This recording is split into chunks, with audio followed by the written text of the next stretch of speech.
JH hospital में दलाल हुए सक्रिय। ब्लड देने के नाम पर युवक के अटेंडर से वसूले 10,000 रुपए।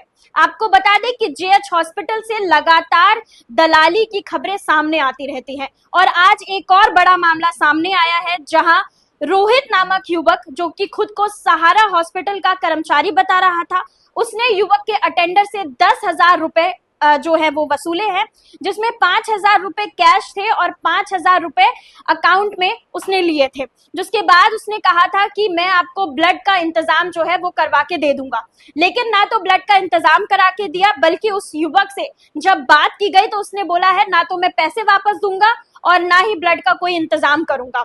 बता दें कि हद तो तब हो गई जब इस पूरे प्रकरण को लेकर जो युवक है जिसके साथ धोखाधड़ी हुई है वो थाने पहुंचा। थाने में इस चीज के लिए न तो पुलिस कर्मियों के द्वारा कोई एफआईआर दर्ज की गई और ना ही प्रकरण को संज्ञान में लिया गया। आप देख सकते हैं कि ग्वालियर में आए दिन इस तरह के मामले निकलकर सामने आते हैं।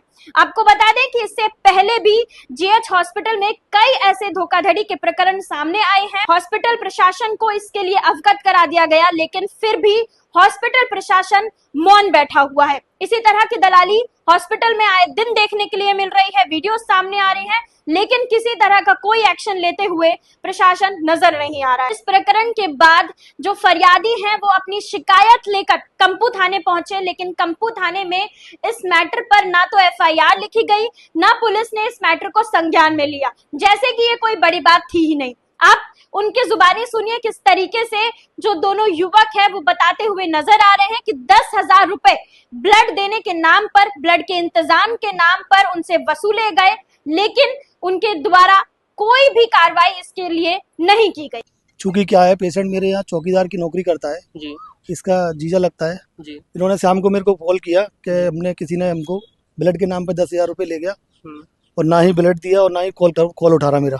जी शाम को जब मैं पहुंचा तो मैंने उसको कॉल किया अपने नंबर से, तो मेरा कॉल उठा लिया। जी तो मैंने कहा भाई आपने इनसे पैसे लिए हैं जी तो या तो इनके पैसे लौटा दो या इनको ब्लड का जो करवा दो, इनको जो भी कैसे क्या कराना है इसका। जी तो बोलता है कि मैं तो कोई ना पैसे वापस करूंगा ना ही ब्लड दूंगा, मेरा पैसा पूरा पुलिस पे जाता है, पूरा हॉस्पिटल प्रशासन पे जाता है, तो मैं जो करना है करना कर लेना, मैं तो यहीं बैठता हूँ, डेली यहीं मिलूंगा, जी मैं कोई ब्लड दूंगा ना पैसे लौटाऊंगा। जी।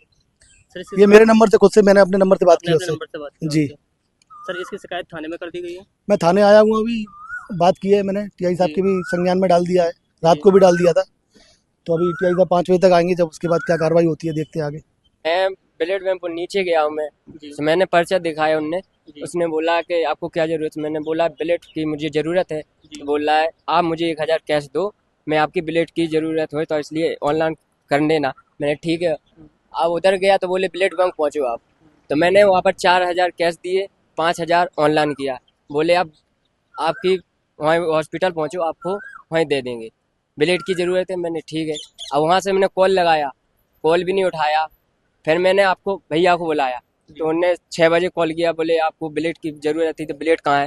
तो मैंने बोला कि उनको कॉल किया, उन्होंने कॉल नहीं उठाया, इसलिए फिर मैंने भैया को। आपके पेशेंट का नाम क्या है। दिनेश।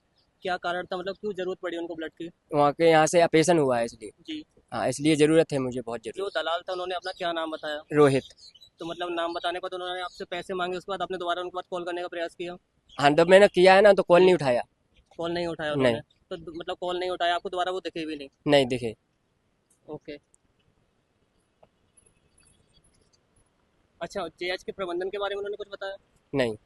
नहीं।